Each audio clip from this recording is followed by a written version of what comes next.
감사합니다. 기도하면서 말씀 전하도록 하겠습니다. 주님, 주님의 귀한 말씀 듣습니다. 아버지의 말씀이 길가에 떨어지거나 가시덤불 같은 세상의 근심들로 막히지 않도록 하여 주시고, 우리 삶에 주의 말씀이 뿌리내려 하나님을 기쁘시게 하는 그러한 열매 맺도록 인도하여 주시옵소서. 로마서 5장에 우리가 죄인 되었을 때라는 제목으로 말씀 전하도록 하겠습니다.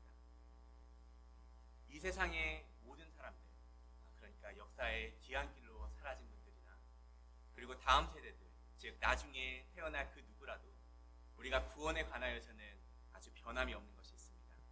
그것은 바로 누구나 은혜에 의하여 그리고 믿음으로만 구원받는다는 것입니다. 우리가 이 놀라운 은혜에 관하여 특별히 로마서는 이 칭이라는 아주 특별한 단어를 통하여 설명을 합니다. 하나님이 우리를 의롭다 선포하신 것입니다. 오늘 8절의 말씀처럼 우리가 아직 죄인 되었을 때, 즉 벌을 받아 마땅한 그때 하나님의 독생자 아들 예수 그리스도를 그 죽으심으로 우리를 구원하시고 그의 사랑을 확증하셨습니다. 우리에게 어떠한 의로움이 있어서가 아니라 예수의 공로를 믿는 믿음으로 하나님의 은혜에 의하여 구원을 받았다는 것입니다. 구원은 우리의 공로가 아니기에 우리는 이것을 선물이라 이렇게 표현합니다. 그러니까 이 자리에 모인 성도님들 모두는 선물 하나씩을 받고 계신 것입니다. 그런데 우리가 생각해 볼 것이 있습니다. 하나님은 왜 이 선물을 우리에게 주셨는가 하는 것입니다. 인간 외에도 또 다른 영적으로 창조된 존재가 있습니다. 천사가 바로 그렇습니다. 천사도 우리와 같이 영적인 존재로 타락되었지만, 그러나 타락한 천사들, 그들은 타락 후 어떠한 회복의 기회가 주어지지 않습니다. 그들에게는 믿음으로 말미암아 은혜로 구원을 받을 어떠한 여지가 없다는 것입니다. 그런데 우리만은 죄를 짓고 타락하였음에도 구원을 받을 어떠한 하등의 이유가 없음에도 불구하고 왜 하나님은 우리를 구원하시고 왜 그 아들 독생자 예수 그리스도가 십자가에 죽기까지 그를 우리에게 내어주셨냐 하는 것입니다. 이것에 대하여 성경은 굉장히 분명히 설명합니다. 바로 하나님이 세상을 이처럼 사랑하사 독생자를 주셨으니 라고 말씀합니다. 하나님이 우리를 구원하신 이유가 있다면, 예수 그리스도가 우리를 위하여 죽으신 이유가 있다면, 그것은 바로 그분이 우리를 사랑하기 때문입니다. 오늘 이 로마서 5장의 말씀을 통하여 저는 이 놀라운 사랑에 대하여 전하기 원합니다. 그런데 우리가 하나님의 사랑을 생각하기에 앞서 사랑은 이미 그 자체로도 굉장히 고귀하고 아름답습니다. 그렇기에 사랑은 오히려 너무나 흔한 주제가 되어서 우리가 듣는 노래에서, 우리가 보는 드라마와 영화, 모든 책에서 날마다 우리는 그렇게 사랑에 대하여 이야기를 합니다. 그런데 도대체 사랑이 무엇이기에 우리로 그렇게 감동하게 하고 또 살아갈 힘도 주고 눈물과 웃음을 주는 것입니다. 사랑은 굉장히 설명하기는 어렵습니다. 어떻게 우리가 사랑을 설명할 수 있겠습니까? 물론 사전은 이렇게 설명합니다. 상호 인격적인 관계에서 경험된 긍정적인 감정적, 정신적 상태가 사랑이다라고 이야기를 하지만, 우리는 이 설명으로는 결코 사랑에 대하여 알 수 없습니다. 그런데 이 사랑은 설명하기는 어렵지만 누구나 한번 경험을 하면 이것이 사랑이었구나를 알게 됩니다. 다행히도 대부분의 사람들은 삶에서 이러한 사랑을 한 번쯤은 경험하게 됩니다. 특별히 모태솔로에서 연애 한번 못 해본 자라도 아마 이 사랑만큼은 경험하였을 것입니다. 바로 우리는 부모님의 사랑을 모두 경험하였습니다. 거의 모든 사람이 이 부모님의 사랑을 경험하였기에 우리는 사랑이 주는 따뜻함이 무엇인지, 또한 사랑이 무엇인지를 기억하며 살아갑니다. 처음 아기가 아빠, 엄마 이 한마디를 한 것에 부모님은 정말 놀라운 경의와 놀라움을 표합니다. 그런데 생각해보면 이 돌이 되며 말한다는 게 너무나 당연한 것이지만 부모에게는 그렇지 않은 것입니다. 당연한 것에 사랑을 받는 것입니다. 첫 걸음걸이에 환호를 보여주고 웃음에는 미소로 화답해주고 이 아빠 한마디에 극진한 위로가 따릅니다. 노래라도 부르면 가수가 되어야 싶기도 하고, 혹시 잘하는 것이 있으며 내 아들 천재 아니야? 라는 그러한 기대감으로 삶을 돌봐줍니다. 하루에도 몇 번씩 저도 자녀를 보면서 그러한 마음을 품게 되는 것 같습니다. 그런데 문제는 이제 시간이 지나 부모를 떠난 세상으로 나아가야 된다는 시간이 온다는 것입니다. 그리고 그렇게 내딛는 순간 우리는 또 다른 경험을 하게 됩니다. 아, 바로 이 사랑이 너무나 당연한 것이 아니었구나라는 것을 알게 되는 것입니다. 내가 부모에게서는 그냥 존재만으로 사랑받을 존재였는데 우리가 세상에 나가보니 사랑받기 위해서는 어떠한 이유와 조건이 필요하다는 것을 알게 된다는 것입니다. 가장 유명한 기독교 노래가 있다면 그것은 바로 당신은 사랑받기 위해 태어난 사람입니다 라는 축복송일 것입니다. 신기하게도 이 노래는 예수를 믿는 신자나 또 예수를 모르는 불신자나 모두 좋아합니다. 근데 불신자가 이 노래를 좋아한다는 것이 굉장히 재밌습니다. 그 좋아하는 이유가 무엇입니까? 바로 이 노래야말로 그들이 정말 듣기 원하는 메시지이기 때문입니다. 당신은 사랑받기 위해 태어났습니다. 우리 이 한마디에 이미 마음이 따뜻해지지 않습니다. 내가 태어났을 때 나는 정말 부모에게 그런 존재였는데 나는 존재만으로 사랑받는 자였는데 살다 보니 이 세상에는 사랑받기 위해 수많은 에너지와 노력을 쏟아부어야 하고 그나마저 이 작은 사랑 받는 거에 비치니 이 사랑이 얼마나 그립겠습니까? 그런데 우리는 이 사랑받기 원하는 우리의 궁극적인 마음을 조금 더 들여다보면 이 시작이 부모의 사랑을 뛰어넘어 우리를 만드신 창조주 하나님과 연결되었음을 발견하게 됩니다. 이것이 오늘 첫 번째로 제가 전하고자 하는 메시지입니다. 성도 여러분, 여러분은 정말 사랑받기 위해 창조되었습니다. 우리는 사랑받기 위해 창조된 존재라는 것입니다. 이런 질문 해보신 적 있습니까? 왜 굳이 하나님이 인간을 창조하셨냐라는 것입니다. 이 질문은 하나님이 누구신지를 아는 아주 중요한 질문입니다. 왜냐하면 하나님은 어떠한 필요에 의해서 이 세상을 지으시거나 또한 사람을 만드시지 않았기 때문입니다. 하나님이 이미 모든 것에 충만하시기에 어떠한 것도 필요하지 않으십니다. 우리는 그에게 영광을 돌리게끔 창조되었지만 하나님은 이미 영광으로 충만하시기에 우리의 영광이 더 이상 필요하지 않으십니다. 만약 우리가 그에게 예배하지 않는다, 만약 우리가 그에게 기도하지 않고 감사하지 않는다, 하나님이 덜 영광스러우시겠습니까? 전혀 그렇지 않습니다. 우리가 하나님께 어떠한 조금의 영광도 올려드리지 않는다 하여도 하나님은 이미 영광으로 충만하신 분이십니다. 모든 아름답고 사랑스럽고 좋고 선한 것들로 충만하신 분이 바로 하나님이시라는 것입니다. 그리고 그 모든 충만하심으로부터 선하고 아름다움이 흘러 넘쳐 나오게 됩니다. 이 넘치는 사랑의 아름다움이 그분에게 흘러나와 이 세상을 창조하게 되었던 것입니다. 그런데 그 창조의 모든 정점에 하나님은 인간을 아주 놀라운 방법으로 만드십니다. 바로 그분의 형상을 따라 이 인간을 만들었다는 것입니다. 이 형상대로 창조되었다는 이 사실은 사람을 동물들과 구별하고 천사들과는 아주 다른 특별한 존재로 만들어버립니다. 바로 하나님과의 관계에서 그분과 교제할 수도 있고 그를 사랑할 수 있는 존재로 만들어졌다는 것입니다. 태초 이전에 아무것도 없을 때 오직 하나님만이 존재하셨는데 우리가 아는 이 하나님은 너무나 특별하셔서 이 세상에 어떠한 신도 이와 같은 독특함이 있을 수가 없었습니다. 왜냐하면 이 하나님은 한 분이 아니라 세 분이신 삼위일체라는 것입니다.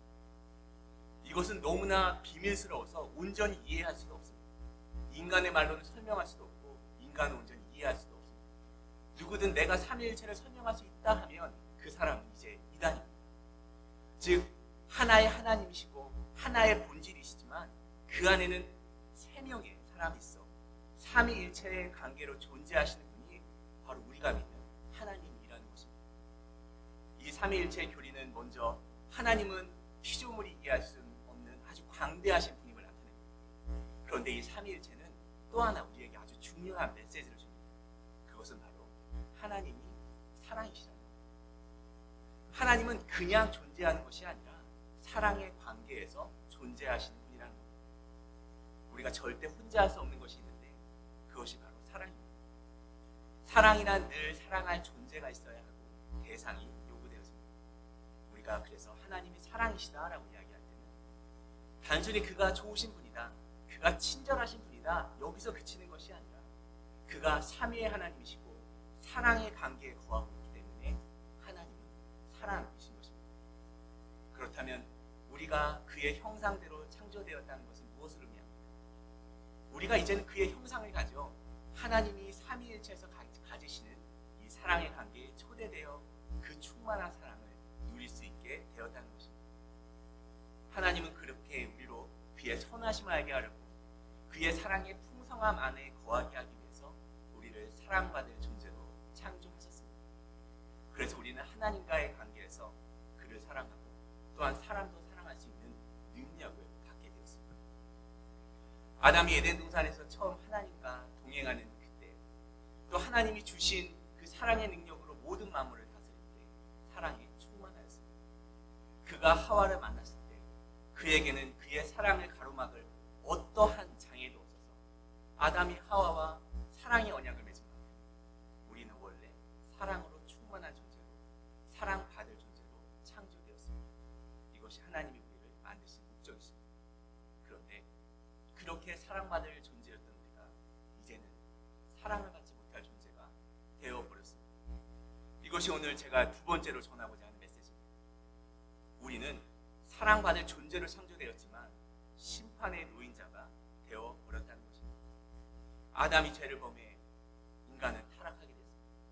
이것을 우리는 전적 타락이라고 합니다. 이 결과 인간은 이전에 누렸던 그 삼위일체 하나님과의 친밀감을 잃어버리고 하나님을 사랑하던 능력마저 손상되었습니다. 그리고 또한 다른 사람을 사랑한 능력마저 훼손되어 버렸습니다. 죄가 들어오자 사랑으로 충만하였던 아담은 이제는 두려움으로 가득 차 하나님을 피해 도망가기 시작합니다. 그리고 또 내 살이요 내 피요 라고 고백했던 그 사랑의 고백을 하던 아내에게 이제는 이 여자 때문입니다 라고 비방하며 외치게 되었습니다. 죄가 사랑의 관계를 깨트려버린 것입니다. 이제는 사랑하는 능력 대신 이 타락한 본성이 이끄는 대로 하나님을 거절하고 스스로의 죄성과 욕망을 쫓게 됩니다. 사랑을 한다 하여도 인간의 사랑은 너무나 쉽게 왜곡돼요. 우리의 이익에, 우리의 정욕에, 또 우리의 본성에 충실한 사랑만 추구하게 되었습니다. 즉 우리는 타락으로 하나님께 사랑받을 자였다가 이제는 심판받을 자가 되어버린 것입니다. 오늘 이 로마서 5장의 본문에 4개의 단어로 우리의 이러한 타락한 상태를 잘 설명하고 있습니다. 즉 우리는 연약한 자가 되었고, 우리는 경건하지 아니한 자가 되었고, 또한 우리는 죄인이 되었고, 또 우리는 하나님의 원수가 되었다라고 이야기합니다. 좀 자세히 살펴보면 이와 같습니다. 첫 번째로 우리는 연약한 자가 되었다라고 말씀합니다. 이는 우리 안에 힘이 없다는 것입니다. 물론 우리는 육체적인 힘이 있습니다. 그러나 우리 안에는 이제 죄를 짓지 않으려는 힘도, 하나님이 기뻐하시는 일을 행하려는 힘도, 그리고 하나님을 사랑하고 사람을 사랑할 힘이 없습니다. 바울의 고백처럼 육신에 선한 것이 거하지 않기에 내게 원함은 있으나 이 선함을 행할 능력이 없는 것입니다. 그리고 무엇보다 우리에게 너무나 연약하여 우리를 구원할 힘이 없는 것입니다. 예수님이 내게 오는 자는 다 내게 오라, 내가 내어 쫓지 아니하리라 라고 하시며 우리를 구원으로 초대하지만 문제는 우리 힘만으로는 주님께 나아갈 수조차 없다는 것입니다. 눈앞에 생명이 저기 있는데, 생명수가 저기 있는데 값없이 나오라 하시는 그 초청에 우리는 힘없어 연약한 자가 되어 반응할 수 없는 그런 타락한 자가 되었다는 것입니다. 두 번째로 우리는 경건하지 않은 자가 되었다는 것입니다. 경건하지 못하다는 것은 죄가 우리의 마음을 가로막아 하나님을 알면서도 그를 영화롭게도 하지 아니하고 감사하지도 아니하고 사랑하지 않는다는 것입니다. 로마서 1장의 말씀처럼 우리는 하나님의 진노가 경건하지 않은 불의에 있음을 압니다. 왜냐하면 우리의 이 양심이 날마다 가책을 주기 때문입니다. 그러한 죄책이 우리의 마음 가운데 하나님의 심판이 있음을 알게 하면서도 우리의 경건하지 못한 것은 태도는 이 하나님을 외면하고 그의 심판을 부정하여 결국에 불순종의 열매를 맺게 합니다. 이뿐 아니라 우리는 죄인이었습니다. 감옥에 있는 사람만이 아니라 성경은 모든 사람이 죄인이라 이야기합니다. 한 사람의 예외도 없이 모든 사람이 죄인 되었다는 것입니다. 좀 더 자세히 설명하면 우리는 두 가지 방법으로 확실하게 죄인입니다. 첫 번째는 원죄를 따라 죄인입니다. 이미 내가 죄가 무엇인지 알기 전에 이미 죄가 우리의 몸과 마음과 행동에 영향을 미쳐 이 죄성으로 말미암아 우리는 죄인이 되었습니다. 아담으로부터 흘러나와 흙으로 태어나는 모든 이에게 이미 죄성이 나타나 있다는 것입니다. 그뿐만 아니라 우린 또한 자범죄로 죄인입니다. 즉 우리가 스스로 죄를 저질러 죄인이라는 것입니다. 우리는 죄를 너무나 사랑하기에, 죄의 달콤함을 알기에, 죄를 짓기로 결정하고 우리는 죄를 범합니다. 억지로 죄를 짓는 사람은 없습니다. 내가 정말 이 죄를 짓지 않기 원하는데 할 수 없어 죄를 지어. 이런 사람은 없습니다. 죄를 지으면 그것은 너무나 달콤하고 내 눈앞에 이익이 되고 내가 쾌락이 있고 나한테 유익하기에 우리는 그렇게 죄를 짓습니다. 즉 나의 의지로 죄를 짓는다는 것입니다. 우리는 그렇게 욕구에 충실하여 죄인이 되었습니다. 그리고 10절에는 우리가 이제 하나님의 원수 되었음을 이야기합니다. 이 말은 죄란 단순히 우리의 실패만을 이야기하는 것이 아니라 죄는 우리가 하나님에 대한 반역이었음을 이야기하는 것입니다. 모든 것을 창조하신 하나님이 계신데 하나님같이 되리라 라는 유혹에 이 아담과 하와는 죄를 저지르고 말았습니다. 즉 그들의 죄는 하나님께 대한 반역이었다는 것입니다. 하나님이 하지 말라고 하신 그 선을 넘고 그 권위를 짓밟아 하나님을 적대하였습니다. 그러기에 우리가 죄를 지음으로 하나님의 원수가 되었다는 것입니다. 시편 7편에 아주 흥미로운 구절이 있습니다. 하나님이 말씀하시기를 그의 원수에게, 즉 회개하지 않는 자에게 그가 칼을 가시며 그의 화살을 거니셨다, 이렇게 말씀하기 때문입니다. 하나님의 적으로 원수된 우리는 이제 그의 분노 아래 있게 된 것입니다. 그렇게 우리는 연약하고 경건하지 아니하고 죄인이었고 원수된 자로서 하나님의 심판을 주고 마땅한 자가 되어버렸습니다. 그런데 우리가 이 죽어 마땅하다는 말에 많은 동의가 되십니다. 어쩌면 우리가 그 이야기를 이해는 하면서도 마음속에 한 질문이 남아있지 않습니다. 네, 주님, 우리 인정합니다. 주님, 우리 완벽하지 않습니다. 우리는 때로 실패하고 또한 우리는 잘못을 저지릅니다. 그런데 주님, 제 아들도 실패합니다. 그러나 인간인 제 아들을 포기하지 않습니다. 제 아들이 죄를 지으면 물론 혼을 내지만 죽을 만큼 혼을 내지 않습니다. 우리는 죄인이고 우리는 경건하지 않지만 주님, 그래도 우리 좀 좋은 일 많이 하지 않습니까? 다른 사람 도와주는 좋은 마음이 그래도 좀 있지 않습니까? 가끔씩은 정말 하나님을 사랑하고 싶은 마음이 우리에게 있습니다. 그리고 가장 중요하게 주님, 우리는 하나님의 형상을 가진 이 존귀한 자입니다. 그리고 무엇보다 주님은 사랑이지 않습니까? 그런데 왜 그렇게 우리를 죄인 만드시고 왜 그렇게 죽음으로만 우리를 대하려 하십니까? 우리 이걸 표면적으로 표하지는 않지만 마음에 그러한 질문도 너무 가져뭉직하지 않습니다. 한마디로 주님, 우리가 뭐 그리 죽도록 잘못했습니까? 라는 질문입니다. 이 질문에 어떠한 대답을 가지고 계십니까? 제가 신학생 때 이러한 일이 있었습니다. 제가 싱글이었을 때 제 삶에 정말 행복하였던 것은 식당에서 남은 음식을 집에 가져올 때 좀 그렇게 행복하였습니다. 아마 혼자 사신 분은 경험이 있을 것입니다. 혼자 살면 음식을 대충 만들어 먹지 결코 요리를 해먹지 않기 때문입니다. 그래서 식당에서 남는 음식을 가져오면 그것을 이제 짚락에 넣고 나중을 위해 냉장고에 넣습니다. 개인적으로는 중국 음식을 참 좋아했는데 종류도 많고 탕수육이라도 가져온 날이면 일주일간 정말 조금씩 행복해하며 먹었습니다. 근데 하루는 저희 교회 한 성도님이 이제 교역자 식사 대접을 하느라 저와 다른 목사님들을 이제 중국집에 데려간 것입니다. 물론 이제 시카고에 여러 중국집이 있지만 저에게 항상 최고는 다름이 아닌 셰핑입니다. 근데 그 셰핑으로 저를 데려가신 겁니다. 근데 그곳에 이제 맛있게 음식을 먹고 그 음식이 꽤 많이 남았습니다. 그러니 당연히 싱글인 제가 정말 많은 레프트오버를 가지고 집으로 오게 된 것입니다. 그리고 그 안에는 탕수육이 있었습니다. 그렇게 집에 와서 냉장고에 이제 넣어서 냉장고에 집어넣었습니다. 그런데 문제는 제가 탕수육을 너무나 아낀 나머지 깊숙이 넣어 결국에 탕수육이 있다는 것을 잊어버렸다는 것입니다. 그리고 몇 달 뒤 이제 제가 기숙사를 옮기려고 물건을 정리하는데 잊고 있던 그 탕수육을 발견했습니다. 몇 달이 지났으니 열어본 순간 이 진물이 나오고 이 곰팡이 같은 것에 그러니까 여전히 이제 튀긴 탕수육의 모양은 있지만 이것을 먹으면 죽겠구나 이런 생각이 들었습니다. 그럼 제가 이 상한 음식으로 무엇을 해야겠습니까? 첫 번째는 당연히 버리는 것입니다. 그리고 두 번째는 이걸 계속 보관하며 먹는 것입니다. 생각할 필요도 없는 것 같습니다. 버리는 것이 맞습니다. 그렇지 않습니다. 상해서 썩어가는 음식을 아껴 먹는다는 것은 말이 되지 않습니다. 그리고 만약 제가 이 음식을 버린다 하여도 누가 저에게 이렇게 말할 수 있겠습니까? 야 운지야, 야 이거 귀한 음식이잖아. 이 식사 대접을 한 성도님을 생각해봐. 여전히 귀한 음식이고, 야 봐봐, 양파 모양도 좀 있고 탕수육 모양도 살아있고, 비록 상했어도 비록 곰팡이가 있어도 귀한 음식이야. 오호, 누가 저에게 이렇게 말할 수 있겠습니까?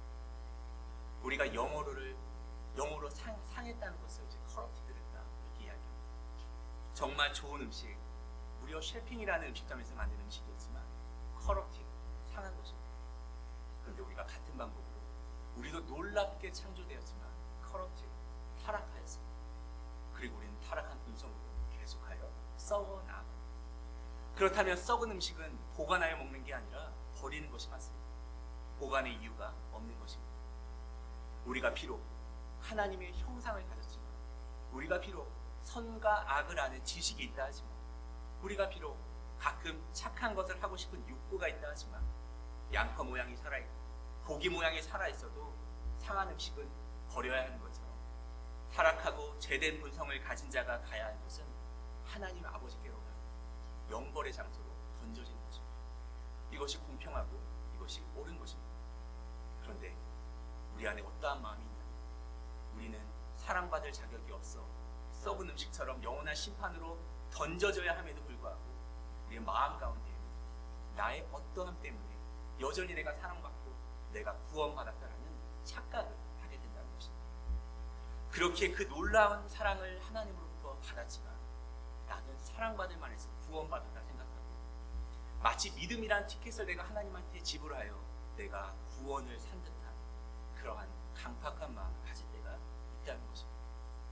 그리고는 심지어 이렇게 질문하는 것입니다. 주님, 제가 무엇을 그렇게 죽도록 잘못했습니까? 우리는 사랑받기 위해 창조되었지만 성도 여러분, 우리는 죄와 함께 그 모습을 잃어버렸습니다. 이제는 심판받아 죽어 마땅하는 자가 되어버렸다는 것입니다. 그런데 여기서 아주 중요한 세 번째 메시지가 있습니다. 우리는 그럼에도 사랑받기 위해서 구원되었다는 것입니다. 우리는 사랑받기 위해 구원되었습니다. 하나님은 우리를 이 지옥에 던지는 것 대신에 변화시킬 계획을 가지셨습니다. 그분이 우리를 너무 사랑하셔서 우리가 사랑받을 자격이 없음에도 우리를 사랑하셔 구원하기로 결정하셨다는 것입니다. 오늘 5장 8절에 이렇게 말씀합니다. 우리가 아직 죄인 되었을 때, 즉 음식처럼 썩어서 버려져야 했음이 당연했을 그때에 그리스도께서 우리를 위하여 죽으십니다. 하나님께서 우리에 대한 사랑을 확증하셨습니다. 하나님이 왜 그러셨습니까? 그가 우리를 사랑하셨기 때문입니다. 우리의 존재는 그에게 단순히 버려지는 음식이 아니었습니다. 그의 형상을 가져 그의 사랑의 관계에 초대되어진 자들이었던 것입니다. 그래서 하나님은 우리를 회복하고 구원하시기로 결정하십니다. 그러나 인간에게는 어떠한 방법이 없었습니다. 먼저 인간에게는 상한 음식을 변화시킬 방법이 없습니다. 아무리 백종원 씨가 온다 하여도 이 상하고 썩은 음식을 변화시킬 어떠한 방법이 없습니다. 그리고 우리에게는 또한 방법이 없습니다. 인간의 타락한 본성을 바꾸어 의롭게 만들 방법이 우리에게는 없습니다. 그런데 그 방법이 하나님에게 있으셨습니다.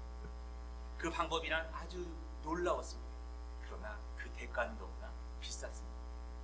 왜냐하면 그것은 바로 예수님의 생명, 즉 하나님 삼위일체의 두 번째 위인 예수 그리스도, 그의 생명값이 요구되었기 때문입니다. 작년에는 제게 굉장히 슬픈 일이 있었습니다. 제 외삼촌이 갑자기 돌아가신 것입니다. 가장 이제 젊은 막내 삼촌이었는데 갑자기 돌아가셨습니다. 그래서 어머니와 그 통화를 하는데 형제를 잃은 슬픔에 정말 많은 눈물을 흘리시며 슬픔에 잠겨 있었습니다. 그리고는 어머니가 말씀하시기를 삼촌이 이제 1년 전부터 투석을 받기 시작하였다고 합니다. 그리고 투석을 하는 동안 갑자기 쇼크가 와 그렇게 돌아가셨습니다. 그리고는 어머니가 말씀하시기를 누가 신장이라도 이식했으면 살 수 있었을 텐데 라는 말을 덧붙이셨어요. 근데 무엇보다 저를 좀 안타깝게 했던 것은 그분이 예수님을 모르다는 것입니다. 근데 갑자기 제가 이 생각이 들었습니다. 만약 제 어머니가 저에게 은지야, 야, 너의 신장을 삼촌에게 기증할래? 라고 물어보신다면 어떨까라는 생각이 들었습니다. 만약 어머니가 야 은지야 너 이미 구원받았잖아. 야, 삼촌이 예수 모르잖아. 한 생명을 구하는 것이 얼마나 값진 일이니. 만약에 이렇게 말씀하신다면 과연 제가 어머님의 말씀에 순종할 수 있을까라는 생각이 들었는데 그 전에 어머니가 그런 일을 상상이라도 하실까라는 생각이 들었습니다. 그런데 만약 이식되어야 하는 것이 이 신장이 아니라 생명을 담보로 하는 신장 이식 수술이고 만약에 삼촌에게 적당한 신장이 제가 가진 이 아들의 신장이었다면 제가 아무리 이 삼촌을 사랑한다 해도 어떻게 저희 4살, 2살 된 아들의 신장을 내어줄 수 있겠습니까? 저는 생각조차 할 수 없는 것이라 생각합니다. 그런데 이 황당한 질문, 이 황당한 생각이 우리 삶의 실제가 되었습니다. 이것이 바로 하나님이 우리를 향하여 하신 구원의 사역이기 때문입니다. 우리를 살리시기 위하여 그의 아들 예수 그리스도가 순종하고 낮아져 십자가에 달려신 것입니다. 그리고 하나님 아버지가 그 사랑하는 아들을 우리에게 내어주신 것입니다. 오늘 성경의 구절은 너무나 익숙한 구절이지만 우리가 그 뜻을 안다면 읽기가 쉽지 않습니다. 왜냐하면 이 수술대에 뉘어진 시체처럼 피가 사방에 퍼져있기 때문입니다. 오늘 구절에 말씀하기를 그러면 이제 우리가 그의 피로 말미암아 구원을 의롭다 하심을 받았습니다. 즉 우리가 의롭게 되었는데 무엇으로 되었냐 하였냐면 예수님의 피로 되었다는 것입니다. 그의 의로움이 우리에게 전가될 때 무슨 컴퓨터에서 다운로드 받듯이 그의 의가 전가된 것이 아니라 예수님이 십자가에서 피를 흘리심으로 우리가 의롭게 되었다는 것입니다. 그뿐만 아니라 10절은 이렇게 말씀합니다. 그의 아들의 죽으심으로 말미암아 하나님과 화목하게 되었은지. 즉 피만이 아니라 10절을 보면 우리가 하나님의 원수였는데 아들이 죽음으로 그가 죽음으로 우리가 하나님과 화목하게 되었다는 것입니다. 우리는 구원이 공짜 선물임을 강조합니다. 왜냐하면 우리의 노력이 아니라 예수님이 십자가에서 하신 그 공로를 의지하기 때문입니다. 구원은 공짜 선물이지만 구원은 공짜가 아닙니다. 구원은 예수님의 피로 그리고 그의 죽음으로 그가 우리의 죄값을 지불하셨기에 이루어진 것이 바로 구원이기 때문입니다. 그래서 정말 중요한 것은 그가 죽으신 때가 우리가 연약하고 우리가 불경건하고 우리가 죄인이고 우리가 하나님의 원수였을 때라는 것입니다. 그때 그리스도께서 우리를 위하여 죽으심으로 하나님은 그의 사랑을 우리에게 나타내셨습니다. 만약 누군가 하나님 정말 저를 사랑하십니까? 주님 저의 삶을 보십시오라고 묻는다면 하나님은 십자가를 보시며 내가 이만큼 너를 사랑한다 라고 말씀하실 것입니다. 우리는 사랑을 받을 자격이 없고 형벌을 받아 마땅하였지만 사랑으로 구원받았습니다. 그런데 5장 7절에 보면 좀 흥미로운 구절이 있습니다. 왜냐하면 의인을 위하여 죽는 그러한 자가 있다는 것입니다. 그래서 제가 좀 기사를 찾아봤습니다. 그랬더니 1993년 이제 일리노이의 위튼이라는 곳에서 한 식당에서 총격 사건이 일어났다고 합니다. 그때 이 제임스 키드라는 사람이 이제 일요일날 주일날 아들과 밥을 먹고 있었는데 범인이 총을 쏘는 순간 그 제임스 키드라는 사람이 아들을 감싸 아들은 살고 그가 죽는 일이 있었습니다. 그래서 이제 나중에 인터뷰를 봤는데 아내가 나와서 하는 말이 이 제임스 키드 나의 남편은 정말 좋은 남편이고 정말 좋은 아버지이자 좋은 사람이었습니다 라고 하였습니다. 좋은 사람이 선의를 위하여 죽는 경우가 간혹 있습니다. 그러나 그의 희생은 놀랍지만 그도 결국 아들을 위해 죽은 것입니다. 그러나 예수님은 우리가 죄인일 때 하나님의 원수였을 때 우리를 위하여 죽으셨습니다. 구약에서 호세아 선지자가 이 하나님의 사랑이 어떠한지를 그의 삶을 통하여 보여주는 장면이 있습니다. 왜냐하면 하루는 하나님이 이 호세아라는 선지자에게 이렇게 명령하셨기 때문입니다. 호세아야 너는 가서 저기 고멜이라는 음란한 여자와 결혼하라 라고 말씀하십니다.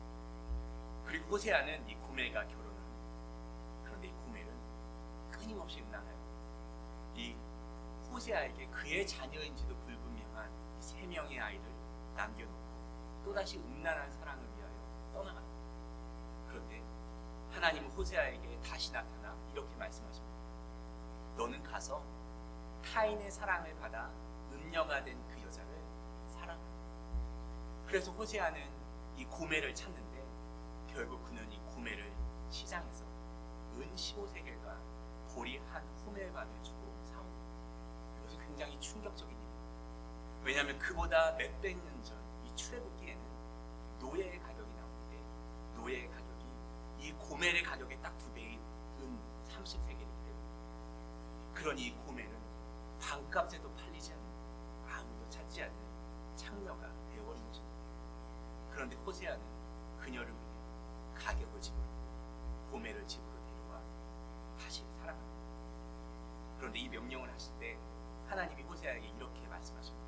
호세아야, 이스라엘 자손이 다른 신을 섬기고 건포도 과자를 즐길지라도 나는 여전히 그들을 사랑한다. 누가 고멜입니까? 이스라엘이, 그리고 우리가 그 음란한 고멜이었다는 것입니다.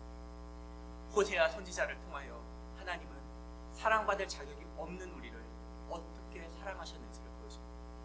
우리는 계속 하나님을 떠났지만 하나님은 우리 삶에 찾아오셔 우리가 죄인이었고 우리가 하나님의 원수일 때 그의 아들 예수 그리스도를 십자가에 내어주어 우리를 구원하셨습니다. 그렇게 성경은 담담하게 말씀합니다. 10절에 우리가 원수 되었을 때 그의 아들의 죽으심으로 말미암아 하나님과 화목하게 되었을지 이제 화목하게 하신 우리 주 예수 그리스도로 말미암아 하나님 안에서 또한 즐거워합니다. 우리가 무엇보다 이 구원의 즐거움이 있기를 축복합니다. 그리고 이 변함없는 사랑에 날마다 더 깊게 거하시기를 축복합니다. 그러면 제가 이제는 질문 하나 드리기 원합니다. 자, 우리가 이 놀라운 사랑 알았지 않습니까? 그럼 우리는 어떻게 살아가면 되겠습니까? 만약 이 장기 의식을 받은 누군가 이런 삶을 살아간다면 어떻겠습니까? 아, 내가 이제는 정말 새로운 간도 의식 받고 새로운 신장 의식도 받았으니 이제는 정말 못 먹은 술이나 진탕 먹어보자. 좀 즐겁게 살자. 과연 이렇게 말할 수 있는 자가 누가 있겠습니까? 악인이라도 적어도 감사하는 마음으로 값진 인생을 살려고 노력하지 않겠습니까? 그런데 우리를 살리신 그 생명이 그냥 소와 양의 피가 아닌 예수 그리스도의 피값이라면 우리는 그 사랑에 이제 반응하는 삶 살아야 하지 않겠습니까? 마지막으로 제가 좀 제 삶을 좀 나누고 설교를 마무리하기 원합니다. 근데 저는 좀 뒤늦게 하나님의 사랑을 깨달았습니다. 목회자의 자녀였지만 이제 군대를 제대하고 나서야 하나님의 사랑을 알고 그제서야 하나님과 인격적인 만남을 갖게 되었습니다. 근데 그렇게 제가 하나님의 사랑을 알게 되니 제 안에 질문이 하나 생겼습니다. 이 놀라운 사랑을 받았으니 난 이제 어떻게 살면 되지? 이 질문이었습니다. 어떠한 삶이 그 사랑에 반응하고 기쁘시게 하는 삶일까? 라는 질문이었습니다. 근데 그때 좀 웃기게도 제가 제 이름을 좀 묵상했습니다. 제 이름이 운지입니다. 그래서 운행할 운에 지혜 지자라는 이름입니다.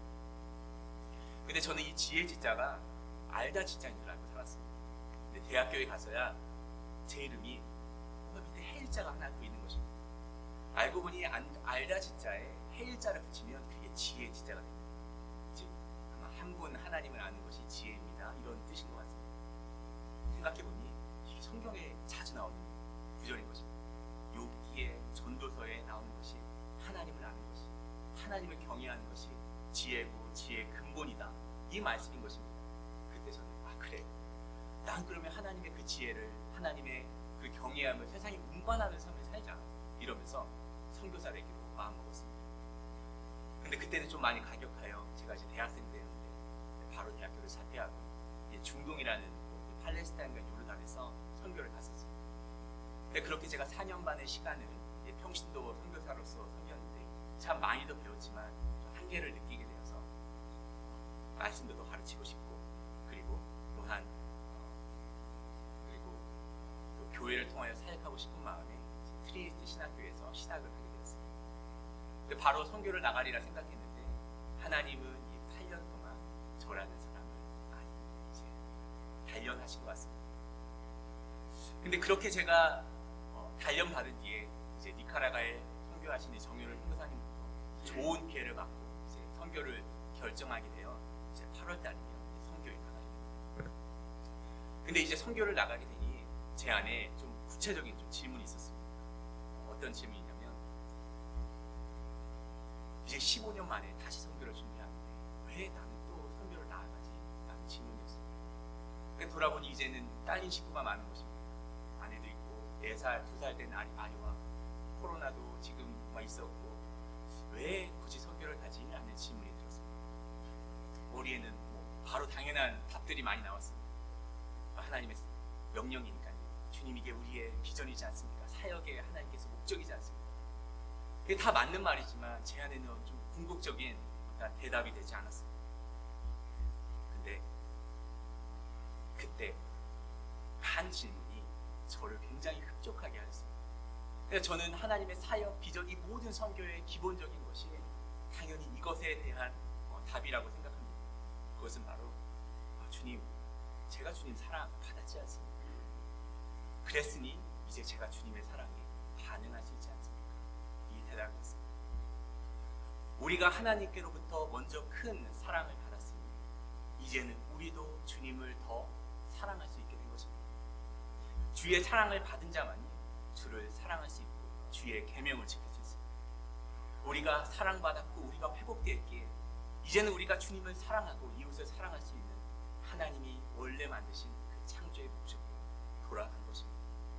이것이 우리에 대한 하나님의 사랑에 대한 우리의 반응입니다.